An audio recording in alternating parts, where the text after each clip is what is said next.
People think of the police department as, you know, they think of the cars and the beat officers and those sorts of things, but there's a lot of sort of back office activity that occurs to make your department function well. And I think that there have been some developments in some software and some recruiting and those kinds of things that have enabled your department to sort of improve its performance. Can you talk a little bit about the things that people don't usually see? Sure. One of the things that has been on my desk for the last couple of years is a computer records project.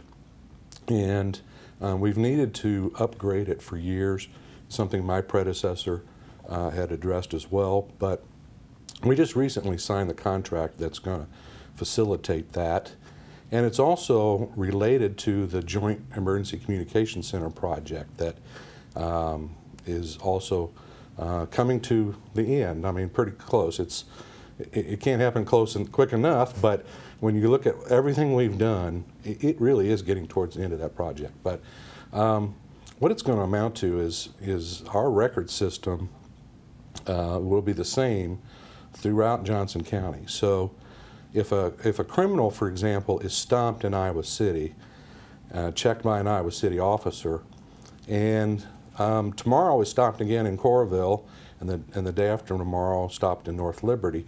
Right now, we have no way of knowing that, but when this new system is in place, officers will be able to pull out that name in each jurisdiction, and they'll be able to know what the other jurisdictions have done with a particular person as a result of that. So it's really going to facilitate communication with law enforcement countywide.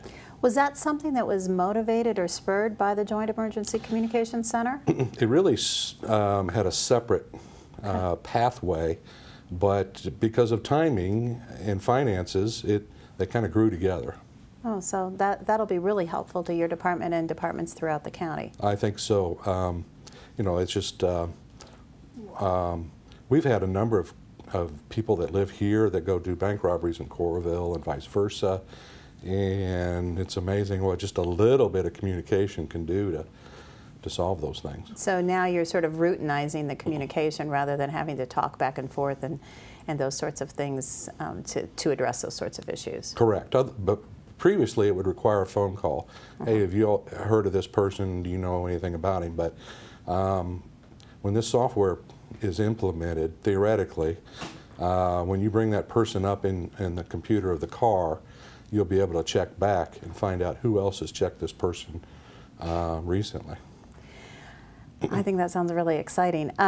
You've also mentioned some opportunities with recruitment. I know that the number of police officers that we have in Iowa City is often discussed as a concern, and we're moving ahead on that with the franchise fee and some potential revenue streams to support additional police officers. But you're also laying the groundwork for it in the department right now. Right. We have one in the academy right now. He's attending the Cedar Rapids Academy. And then that will put us, when he's out, that'll put us at 74, and we're authorized for 75. And one of the we tested within the last year, but we went through that list fairly quick. And so we've just recently opened up a process, and we tried some innovative things. For example, advertising on Facebook, Twitter.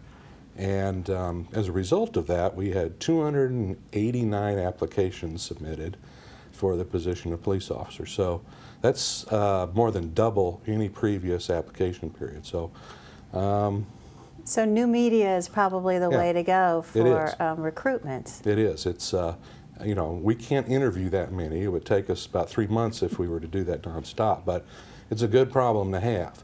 You know, I think it's also speaks somewhat of the economy. But this is when you advertise on the web, it brings applicants from all over the country and sometimes the world. It notifies veterans that are, or serving soldiers that are looking to get out of job opportunities. So it kind of is new ground for us, and we're actually doing interviews now as we speak, and you know, we're looking to build a long civil service list of eligible recruits, and hopefully we'll be able to hire quite a few in the near future. Well, we hope so too. We're going to take a short break. After this message, we'll be right back with Chief Hargadine. Are you interested in learning more about the Iowa City Police Department? The Police Department has an extensive website full of useful information as part of the City of Iowa City website. You can view the arrest blotter, daily activity log, learn about crime prevention, learn about child restraint laws, and even find out where radar is currently being used to monitor traffic. To view the Police Department website, go to www.icgov.org and just search for the Police Department in the upper right-hand corner. And the first listing will bring you to the home page. Learn more about the City of Iowa City Police Department today. Welcome back to At Home in Iowa City. I'm your host, Mayor Regenia Bailey. I'm here with Police Chief Hargadine, who is updating us on a number of police-related activities.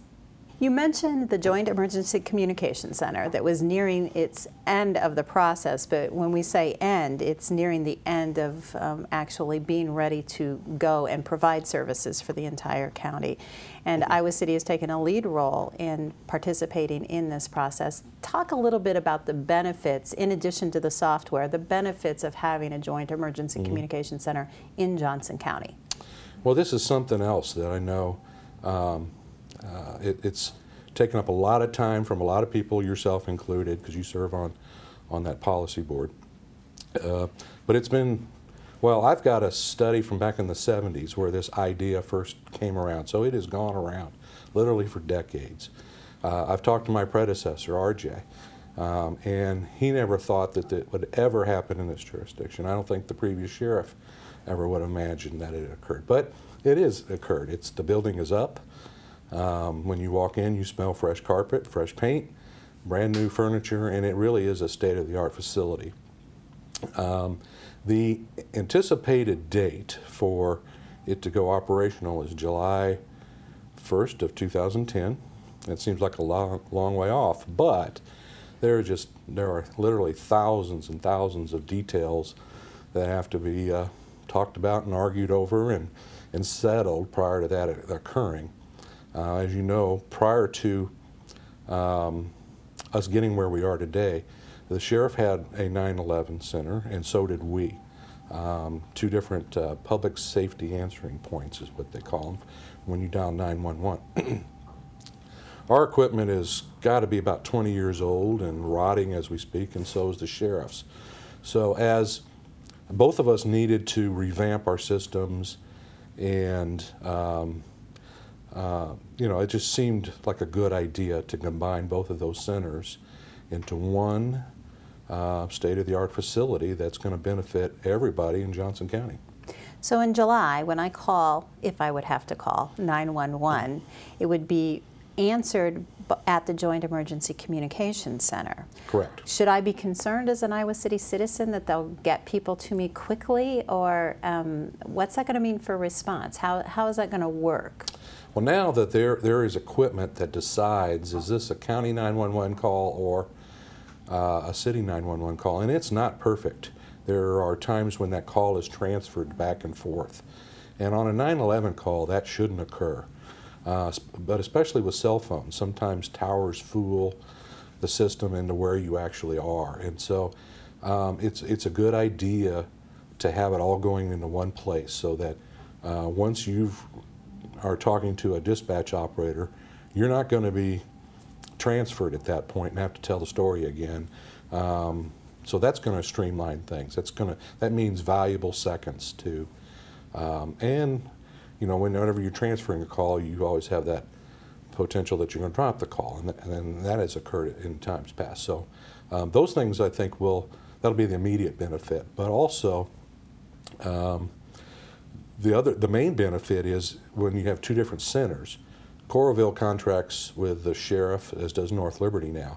When they have a major crime in those jurisdictions, we have no clue whatsoever in Iowa City.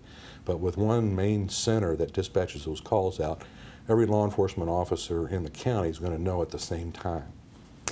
And that's citizen safety. And there are some added benefits also for our public safety personnel with this joint center.